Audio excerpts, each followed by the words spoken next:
सारे साधकों को हमारा प्रणाम। हम मंदिरों में जाते हैं भगवान के दर्शन करने और चाहते हैं कि हमें वो प्राप्त हो।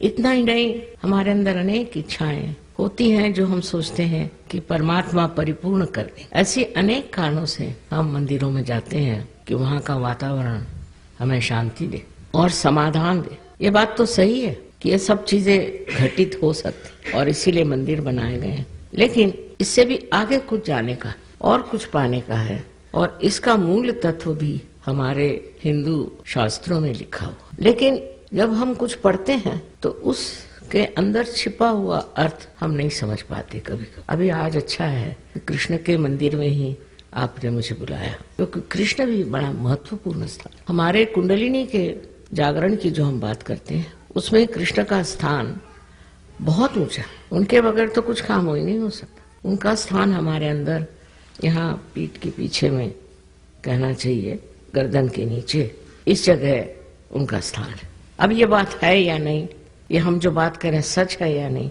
इसकी भी आपको प्रचिति होनी चाहिए, क्योंकि हम कह रहे हैं इसलिए आपको मान नहीं लेना चाहिए। इसी वजह से हम सहयोग में जब आते हैं तब ये होता है कि हमारे अंदर बसी हुई ये शक्ति जो त्रिकोणाकार अस्थि में है, जिसको हम कुंडलिनी कहते हैं, ये सारा शास्त्रों में लिखा हुआ है, ये कोई हम ही कह रहे ऐसी बात नहीं।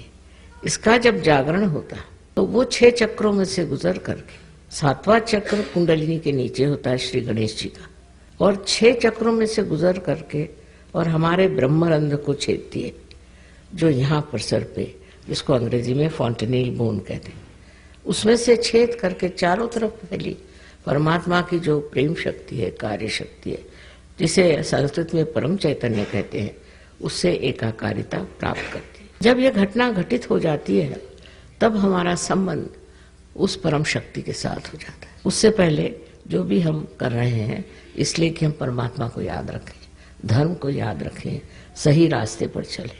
पर यह सब करने के बाद आगे क्या? कल आपके बच्चे पूछेंगे कि ये सब क्यों करते हो, इससे क्या फायदा है? और इसका फायदा तभी पता चलेगा जब आपकी कुंडलिनी का जागरण हो करके चारों तरफ फैली इस प्रेम शक्ति से एकाकारता प्राप्त कर। और इसको सहज इसलिए कहा जाता कि ये बिल्कुल ही सहज है। सहज तो आप जानते ही हैं मतलब क्या है, पर इसका और मतलब है विश्लेषण से कि सह माने साथ, ज माने पैदा हो।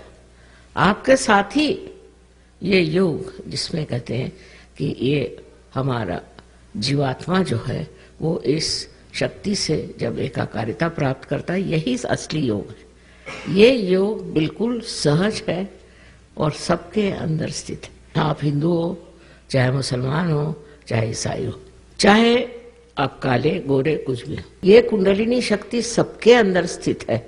तब हम लोग अलग अलग कैसे कह सकते हैं?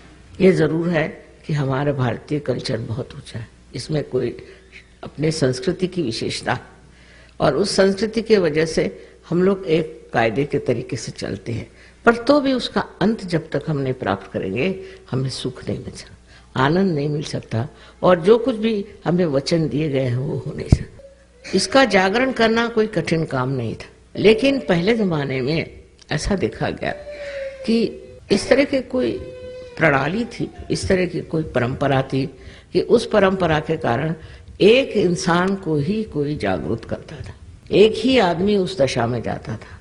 मुझे लगता हो सकता है उस वक्त लोगों को ये भी डर हो कि कोई जागरूकतावस्था में चला जाए तो उसको सब लोग सताएंगे। आपने सुना होगा कि हमारे देश में जहाँ इतनी भारतीय संस्कृति है, किस तरह से हरेक अवतरण को भी और हरेक परमात्मा के भक्तों को भी, इतना ही नहीं पर संतों को भी लोगों ने बहुत सताया। और पता नहीं क्यों सताते थे, मेरी समझ में नहीं आता है कि ऐसी सताने की जरूरत क्या थी, पर कुछ ऐसा हो जाता था स्वभावतः कि वो लोग संसार में रहने लायक नहीं रहते। आपने ज्ञानेश्वर जी के बारे में भी सुना होगा कि इनको इतना सताया कि 23 साल की उम्र में उन्होंने अपनी समाधि ले ली। जीते जागते 23 साल की उम्र में उन्होंने अपनी समाधि ले ली, इतना हम लोगों ने उन्हें सताया। उसके कारण ये थी कि मनुष्य समझ ही नहीं पाता था कि ये जो सूक्ष्म बात कहते हैं इसमें कोई अर्थ है। और इसलिए इस तरह की बहुत सी घटनाएं अपने देश में भी हुई कि लज्जाजनक। हम लोगों ने संत साधुओं को बहुत सताया, बहुत छला, क्योंकि वो प्रेम में रत थे। उनका विश्वास तो था ही, भयंकर जबरदस्त था, और वो प्रेम में रत रहते थे। इस वजह से शायद हो कि लोगों को अच्छा नहीं लगा। बहरहाल उसका कारण कुछ भी हो, बात एक कहने की ये है कि हमें भी उस चीज को प्राप्त कर लेना चाहिए। आज समाज में सहयोग 72 देशों में चल रहा है, तो ऐसी कोई समस्या खड़ी नहीं होगी जब आप संत हो जाएंगे तो आपको कोई तकलीफ होगी। पर संत होने के लिए कोई चीज छोड़ना छाड़ना ये गलत बात है। कि जैसे बुद्ध धर्म आने पर लोगों ने ये शुरू करी चीज, लेकिन तब आदि शंकराचार्य 6ठी शताब्दी में आए और उन्होंने कहा सब बेकार चीजें हैं। खुद उन्होंने संन्यास लिया था क्योंकि उन्हें कार्य करना था, पर उन्होंने कहा इस तरह का संन्यास लेना, इस तरह कपड़े पहनना, इसे जो बुद्ध मार्ग है वो सब गलत है। आप अपने ही घर में बैठ के अपने ही हालत में इसको प्राप्त कर सकते। उन्होंने सबसे ज्यादा सहयोग पर लिखा और उन्होंने ये कहा कि जब आप इसको प्राप्त करते हैं, जब आपके अंदर ये घटना घटित होती है, तो ठंडी ठंडी आवाज सलीलम सलीलम ये शब्द उन्होंने लगाया। और इस तरह से उन्होंने कहा कि हमारे अंदर इस तरह से ये घटित होने के बाद धीरे धीरे सलीलम सलीलम ये परमात्मा की जो चैतन्य शक्ति है अंदर बहना शुरू हो जाती है। सबसे ज्यादा आदि शंकराचार्य जिन्होंने कि अपने हिंदू धर्म को स्थापित किया, फिर से स्थापित किया, उन्होंने इस पर इतना कुछ लिखा, पर कोई विचार ही नहीं करता, उधर ध्यान नहीं देता। और उन्होंने ये जो हम जिसे अंग्रेजी में ये लोग वाइब्रेशंस कहते हैं, उसको स्पंद शब्द लगा। स्पंद, हृदय में स्पंद होता है ना, हृदय का स्पंद, ऐसे ही उनका ये स्पंद हाथ से बहता है। ये सब घटित होना चाहिए अगर हम उनको मानते हैं तो। और अगर हम हिंदू धर्म को मानते हैं तो आदि शंकराचार्य को पहले मानना चाहिए। वो बड़े भारी देवी भक्त थे, ये तो बात है, और हम लोग सभी देवी भक्त हैं। और इसकी वजह ये हुई मेरे ख्याल के उसके बाद किसी ने इधर ध्यान ही नहीं दिया, किसी ने कहा नहीं, और दुनिया भर की चीजें कहना शुरू कर दी कि कुंडलिनी के जागरण से ये नुकसान होता है, वो नुकसान होता है, ये तकलीफ होती, वो तकलीफ होती। ये बिल्कुल झूठ, सरासर झूठ बात। ऐसे कुछ नहीं होता। जिस परमात्मा ने आपको बनाया, मनुष्य बनाया, उनकी खुद की इच्छा है कि आप इसको प्राप्त करें। और ये आपकी स्वयं की माँ, अपनी अकेली माँ है, आपकी माँ है, और आपके बारे में सब कुछ जानती है। आपसे कुछ गलतियां भी हुई होंगी, आप में कुछ आकांक्षाएं रही होंगी, आप चाहते होंगे कि हम ये बन जाए, कुछ स्वप्न रहे होंगे, उनको पूरित करने के लिए ये लालायित है कि आपको अपना दूसरा जन्म प्राप्त हो। और ये देना चाहती है। वो आपको कैसे तकलीफ देगी? जब आप पैदा हुए थे तो सारी तकलीफें तो माँ ने ही उठाई थी, आपने कुछ उठाई थी क्या? इस तरह की गलत सलत बातें, धारणाएं फैला करके लोगों को और भी वंचित कर दिया, हटा दिया गया कि असलियत के। ये सही है कि मेरा जन्म एक ईसाई धर्म में हुआ था, तो शालीवाहन के हम वंशज हैं। वो किसी कारण से वो लोग ईसाई हो गए थे, लेकिन मेरे माँ और बाप दोनों भी संस्कृत के बड़े भारी विद्वान थे, और उन्होंने इस पर बहुत कुछ विचारणा की थी। उनका कोई धर्म छोड़ने की बात ही नहीं है। असल में बात ये कि जो धर्म का बड़ा धर्म है, जिसे हम स्वधर्म, शिवाजी महाराज ने कहा था कि अपना स्वधर्म बढ़ाइए, स्वधर्म बढ़ाइए। स्व क्या? स्व आपकी आत्मा है, और उसका धर्म बढ़ाने को शिवाजी महाराज कह गए थे। उस स्वधर्म की बात ही हमारे माता पिता ने कहा था कि सबका स्वधर्म बढ़ाओ। उसमें ये सब चीजें कि हम ये हैं, हम वो हैं, वो खत्म होके हम विश्वव्यापी हो जाते। हम विश्वव्यापी हैं। हमें किसी ने ये नहीं बताया कि आप सीमित रहें। हम विश्वव्यापी होने की बात जो है, ये सब हमारे घर में हमारे माँ बाप ने ही पहले में कहा था, और उन्हें मालूम था कि मेरा जन्म किस लिए हुआ। और ये कहा था कि जब तक तुम ये कार्य नहीं करोगे, और बड़े पैमाने पर होना चाहिए, मासिस में होना चाहिए, एक आदमी को पार करने से कोई फायदा नहीं। जब ये कार्य तुम कर लोगी तभी तुम इस पर बात करो, नहीं तो दूसरी गीता हो जाएगी, किसी की खोपड़ी में नहीं जाएगी, नहीं तो दूसरे कुरान हो जाएगा, और सब भलती सलती चीजें करने लग जाएंगे, इधर उधर दौड़ने लगेंगे। तो इस वजह से उन्होंने कहा था कि इसमें अगर प्रामाणिकता रखनी है तो पहले चाहिए कि आप इस चीज को प्राप्त करें, इस चीज का पता लगाएं कि एक कुंडलिनी के जागरण का जो कार्य है वो एक इंसान में न होते हजारों में हो जाना चाहिए। अब तो सालों तक, मेरे 47 साल की उम्र तक मैं इसी की खोज करती रही कि मानव में क्या खराबी है, क्यों मानव नहीं प्राप्त कर सकता, हर एक आदमी में क्या फर्क। मेरे फादर पुराने बहुत देशभक्त थे और उनका संबंध बहुत सारे लोगों से आता था। वो पार्लियामेंट के मेंबर थे, कॉन्स्टिट्यूएंट असेंबली के मेंबर थे और उनके साथ रहने से मुझे लोगों से बहुत संबंध आता था। बहुत सामाजिक होने की वजह से लोगों से संबंध आता और मैं देखती थी कि इनमें क्या दोष है, क्यों इनकी कुंडलिनी नहीं जागृत हो सकती। उसके बाद मेरे पति भी ऐसे नौकरी पर रहे और ऐसी जगहों पर रहे कि वहाँ भी बड़ा सामाजिक जीवन था। उस जीवन में मैंने यही खोज लगाने की कोशिश की कि मानव में ऐसी कौन सी बात है जिस वजह से मानव इसे प्राप्त नहीं कर सकता। बाद में जब मुझे पता चला कि इस तरह के मेल जोल से ये चीज़ बन सकती है, तो मैंने ये काम 1970 साल में शुरू किया। 1970 में सिर्फ एक स्त्री हमारी शिष्या उनके आई थी, वो नहीं रहे, काफ़ी उम्र थी उनकी, लेकिन उसके बाद 12 लोग हो गए। उसके बाद में करते करते आज आप देख रहे हैं कि 72 देशों में सहयोग बहुत फैल गया। सबसे तो कमाल है हिंदुस्तान में है, इसमें मुझे विशेषता नहीं लगती क्योंकि हमारा धरोहर ही है, ये हमने पहले ही से प्राप्त किया हुआ। हिंदुस्तान में लाखों लोग हैं, उसको मैं विशेष बात इतना नहीं समझती, पर रशिया में जिन्होंने कभी भगवान का नाम नहीं सुना, कोई मंदिर में नहीं गए, कोई मतलब ही नहीं रहा, ये लोग वो भी लाखों में, ये कैसे हुआ? तो मेरे ख्याल से ये जो वहाँ समाजवाद था, कम्युनिज्म था, उसकी वजह से लोग बहुत दबाए गए, इतने दबोचे गए, कोई किसी तरह की स्वतंत्रता नहीं रही। उसकी वजह से वो लोग सब अंदर ही अंदर, अपने अंदर ही अंदर खोजते रहे। मैं जब उनके कोई लेखक पढ़ती हूँ, जैसे टॉल्स्टॉय थे वगैरह, सब में मैं देखती हूँ कि अंदर ही अंदर अपने मन को जांच करने की उनकी प्रवृत्ति है। और वहाँ पर एकदम से ही सहयोग इतने जोरों में फैल गया, इतने जोरों में फैला कि हम लोगों को समझ नहीं आ रहा था कि इसको संभाले कैसे, क्योंकि कोई रशियन तो था नहीं हमारे साथ। फिर एक रशियन को लाए, उसको सिखाया सहयोग क्या है, और चिट्ठियों पे चिट्ठियाँ और पूछताछ इतनी कि माँ अब हमें आगे क्या करना है बताओ। अब इस देश में क्या है, इन देशों में स्वतंत्रता मिली। अब स्वतंत्रता का मतलब होना स्व का तंत्र, स्व माने आत्मा का तंत्र जानो, तब आप समझ पाओगे, नहीं तो उसके बगैर की स्वतंत्रता है। हर तरह की स्वधर्म की बात करी थी। स्व माने आप खुद, लेकिन आप क्या हैं आपको पता ही नहीं। आप बाह्य से जानते हैं पर अंदर से आप क्या है ये कुछ आप जानते नहीं। इसलिए आपके आत्मा की जागृति होनी चाहिए। आत्मा जो है आपके चित्त आने चाहिए, चित्त में आना चाहिए। जब वो आएगा तभी आप अपने को जानिएगा। अभी तक आप अपने को जानते ही नहीं है। तो आप जब कहते हैं मैं ये करता हूँ, मैं, तो ये मैं है कौन, इसका तो पता लगना चाहिए कि मैं कौन है। और जब इस मैं का पता चलता है तो हैरान ही होते हैं कि हम जैसे कोई एक बूंद सागर में मिल जाता है, उस तरह से हम पूर्णतया लुप्त हो जाते, उस सागर में, उस प्रेम के सागर में लुप्त हो जाते।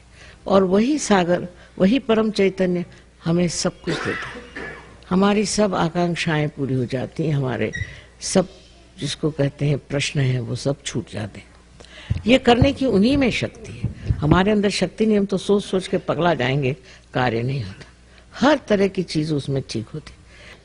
आपको अब जैसे बहुत सी चीजें हैं, अब जैसे सामने श्री कृष्ण का वो समय है जबकि उन्होंने युद्ध में क्या बात करी थी गीता, उसको भी समझने के लिए मेरे ख्याल से जब तक आपका स्वधर्म जागृत नहीं होगा आप समझ नहीं पाए।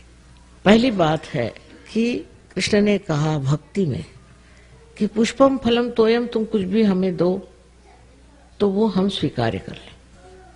और देखिए शब्दों में खेले, क्योंकि जरा वो जानते थे कि मनुष्य महामूर्ख है तो उसको शब्दों में खिलाना चाहिए। मेरे जैसे सीधी सादी बात नहीं करते थे, जरा गोल घुमा के करते थे। तो कहते कि मिलेगा क्या, मिलेगा तब जब आप में अनन्य भक्ति हो। अब पता अनन्य शब्द पे खेल गए, वो साधारण मनुष्य नहीं समझ सकता अनन्य खेल क्या होता। अनन्य ऐसा है जब दूसरा नहीं रह जाए, अनन्य माने परमेश्वर से जब आपकी एकाकारिता स्थापित, उस अनन्यता में ही तुम्हें भक्ति फलीभूत हो। नहीं तो आप गा रहे हैं, चीख रहे हैं, चिल्ला रहे हैं, सुनने वाला कोई नहीं, कनेक्शन ही नहीं हुआ। तो ये संबंध, ये योग हुए बगैर अनन्य भक्ति नहीं हो। फिर दूसरा खेल वो खेल गए कि कर्मण्येवाधिकारस्ते, तुम कर्म करते रहो और फल की आशा नहीं करो। कर्म करते रहो, कर्म करते रहो, तो एक चरण पे आप पहुंचकर आपको लगेगा कि मैं कर्म ही कर रहा हूं और कुछ उसका मुझे समझ में नहीं आ रहा है क्या। जब आप परास्त हो जाएंगे तब फिर सोचेंगे क्या बात है, तब सोच विचार आएगा कि भाई क्या बात है, मैं तो कर्म कर रहा हूं और फल की अपेक्षा नहीं कर रहा हूं। अब ये बात सोच लेना कि मैं फल की अपेक्षा नहीं कर रहा हूं, अशक्य है। ये तो हम अपने को भुलावे में रखते हैं कि हमें फल से कोई मतलब नहीं, चाहे हम कर्म करें कुछ भी, हमें फल से कोई मतलब नहीं। अब यही कृष्ण की समझ है, श्री कृष्ण की समझ जो है उस हिसाब से कि मनुष्य जो है उसको सीधे साधे नहीं समझाना चाहिए, उल्टे समझाओ कि हाँ तुम फल की अपेक्षा नहीं करते हो, कर्म करो। ऐसा कर्म कर ही नहीं सकता मनुष्य। जब भी कोई कर्म करेगा तो फल की अपेक्षा ही करेगा। ऐसा भी कोई मनुष्य है जो फल की अपेक्षा नहीं करता। तो इस तरह से इस चक्कर में रहने के बाद उसकी समझ में आएगा कि मैं तो फल की अपेक्षा कर ही रहा हूं, तो फिर ये क्या कृष्ण ने कहा। तो उसका मतलब है आपको उस स्थिति में जाना चाहिए और उस स्थिति में अपने को प्राप्त करना चाहिए जहां फल करो, कर्म करो तो फल की कोई अपेक्षा ही नहीं होती। ऐसी स्थिति आनी चाहिए। इतना साफ साफ उन्होंने भक्ति मार्ग और कर्म मार्ग को अपने इसमें समझाया। लेकिन उसकी जो बात है वो तभी समझ सकते हैं कि जब उसके अक्षरों के बीच हम पढ़ सकें कि श्री कृष्ण क्या करें। इस तरह से दोनों तरफ नचाने के बाद, वो तो नाच नचैया बहुत थे, सब नचाते ही रहे सबको तो उसके बाद उनका फिर उन्होंने शुरू में ही कह डाला कि तुम जिस स्थिति में हो उससे दूसरी स्थिति में जाना चाहिए और उस स्थिति में आपको ना सुख न दुख न कुछ है। अब ये स्थिति प्राप्त कैसी, ये बात नहीं करी उन्होंने। उस समय नहीं था या वक्त नहीं, उस वक्त कोई समझता नहीं। ये साफ साफ बात उन्होंने कही। ये ज्ञानेश्वर जी ने ज्ञानेश्वरी में अपने 6ठे अध्याय में साफ साफ कहा कि इसके करने के लिए आपके अंदर कुंडलिनी की शक्ति, और जब ये कुंडलिनी जागृत होगी तभी आप उस दशा में पहुंचेंगे जिसे श्री कृष्ण ने स्थित प्रज्ञ स्थिति कही। स्थित प्रज्ञ स्थिति किसी भी से नहीं आ सकती। क्षण भर जरूर आपको लगेगा, लेकिन कभी भी ये स्थिति नहीं आ सकती। तो उनकी, आप सोचते हैं उनको इतना छला, इतना सताया कि 23 साल में उन्होंने कहा कि भागो बाबा, ये पागल लोग, इनका क्या ठिकाना है। तो उन्होंने समाधि ले ली। 23 साल की उम्र में ज्ञानेश्वरी लिखी। सोचिए क्या बुद्धिमान होंगे। साक्षात जैसे कहना चाहिए कि सरस्वती उनके अंदर से बरस रही थी। उन ज्ञानेश्वर जी ने अपने गुरु, उनके भाई थे खुद, उनसे आज्ञा ली कि मुझे कम से कम कुंडलिनी के बारे में लिखने तो दो, क्योंकि ये था कि ये ज्ञान आप सिर्फ एक ही आदमी को हजारों में से चुन के दे सकते थे।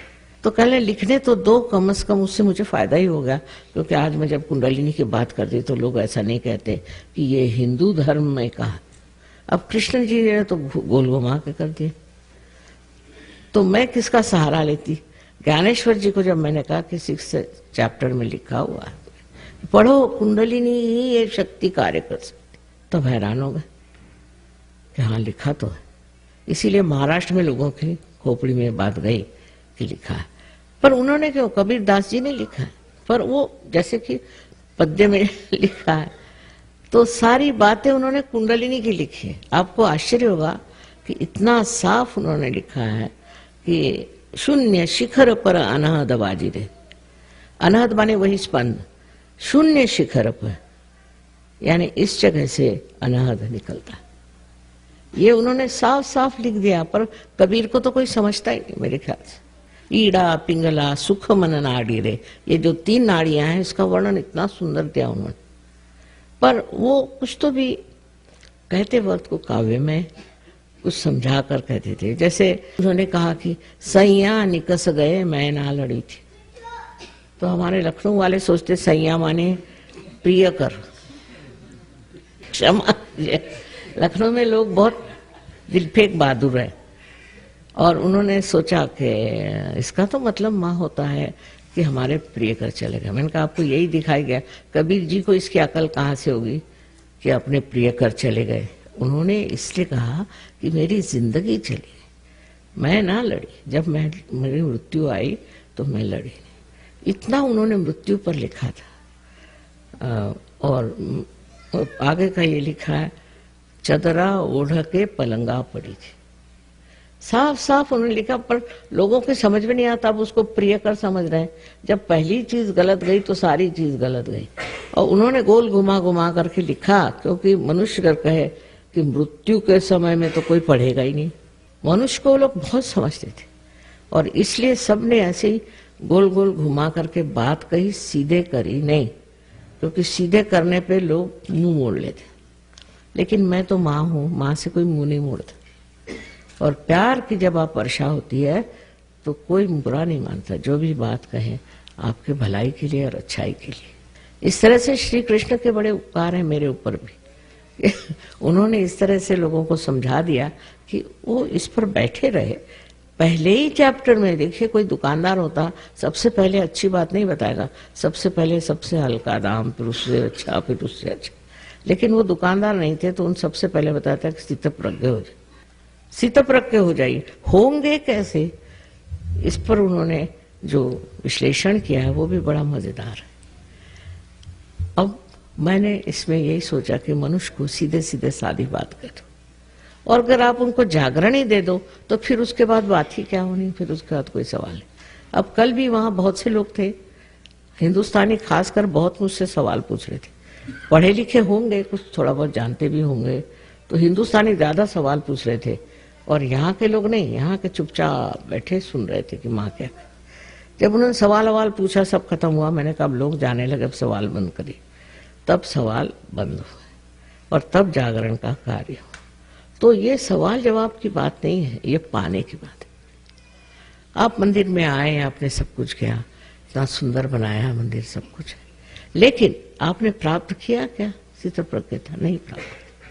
इस चीज को समझ लेना चाहिए। तो इसमें मंदिर का दोष नहीं है, आपका दोष है कि आपने उस चीज को अभी तक प्राप्त करने की चेष्टा नहीं की, उसको किसी ने दिया ही नहीं या हुआ ही नहीं, वो बातचीत ही नहीं। और उसके बाद आप देखिए क्या हाल आपका हाल हो जाता है। अभी यहाँ पर बहुत सारे हिंदुस्तानी आए हुए हैं और हमारे यहाँ बहुत से सहयोगी भी हिंदुस्तानी हैं।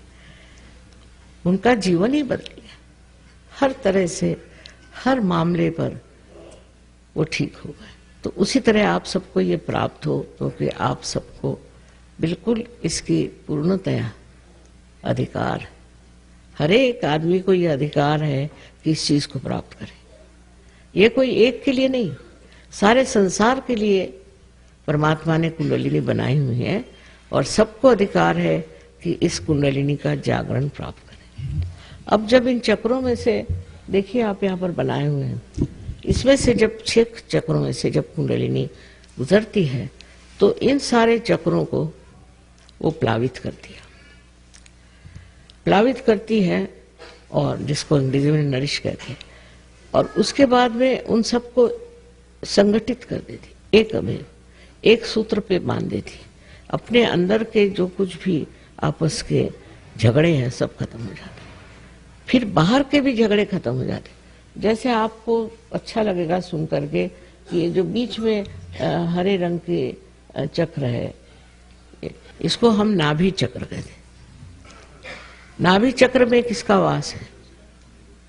लक्ष्मी नारायण का, लक्ष्मी नारायण का वास है। लक्ष्मी नारायण अगर जागृत हो जाए तो लक्ष्मी का वास हो जाता है। लक्ष्मी का वास और पैसे के वास में एक बड़ा फर्क है। पैसे का मतलब ये होता है कि आज आपके पास एक चीज है तो उसके लिए लड़ झगड़ के आपने बड़ी मेहनत करके एक मोटर समझ लीजिए खरीदी।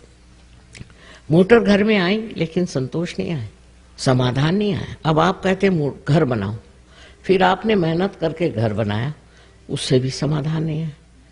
और सारा आज का जो अर्थशास्त्र है, इकोनॉमिक्स है, वो सारा इसी एक प्रिंसिपल पे है कि मनुष्य कभी किसी भी चीज से समाधान ही नहीं होता, उसको भगाते रहो। आज ये खरीद तो कल वो खरीद, तो कल वो खरीद, तो भी जो खरीदता है, इतनी मेहनत करता है, इतना पैसा लगाता, उसका समाधान नहीं प्राप्त होता। ये क्या बात है? जब आपने जिस चीज के लिए इतनी मेहनत की, उसका कम से कम एक क्षण बैठ के समाधान तो लो, वो नहीं मिलता। अब जो दूसरी बात है कि जिसमें आप समाधान को उठा सकते हैं, ये लक्ष्मी तत्व है। लक्ष्मी तत्व में क्या होता है कि जब वो जागृत होता है तो हमारे जितने सांसारिक प्रापंचिक प्रश्न हैं वो सब छूट जाते हैं। ऐसे छूटते हैं कि आप हैरान हो जाइएगा, वो समझ ही भी नहीं आएगा कि ये छूट कैसे गए। सारे प्रश्न अपने आप छूट जाते हैं। लक्ष्मी जी जब आके बस गई तो आपको क्या चाहिए? पर उसके बाद में समाधान, उस चीज से मनुष्य को समाधान आता। और लक्ष्मी जी का भी स्वरूप इतना सुंदर बनाया हुआ है कि लक्ष्मी जी के हाथ में 2 कमल है और स्वयं कमल पे खड़ी है, माने बिल्कुल हल्की फुल्की है। किसी पे उनका रोब नहीं, दाब नहीं, कुछ नहीं, किसी पे शान दिखाना नहीं, कोई जबरदस्ती नहीं, अपनी शांत खड़ी है।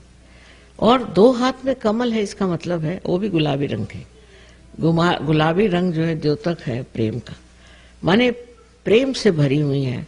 और ये लक्ष्मी जी जो है ये आपको वरदान देती है कि जिसके इससे आपका मकान इस तरह से हो जैसे एक कमल होता है। अब कमल की क्या विशेषता है कि कमल जो है वो आप देखिए कि एक सुंदर सा फूल है, और चाहे कोई आए, कोई कीटक आए, उसके कितने भी कांटे जैसे पैर हो, कुछ हो, उसको स्थान है वहाँ आराम करने के लिए।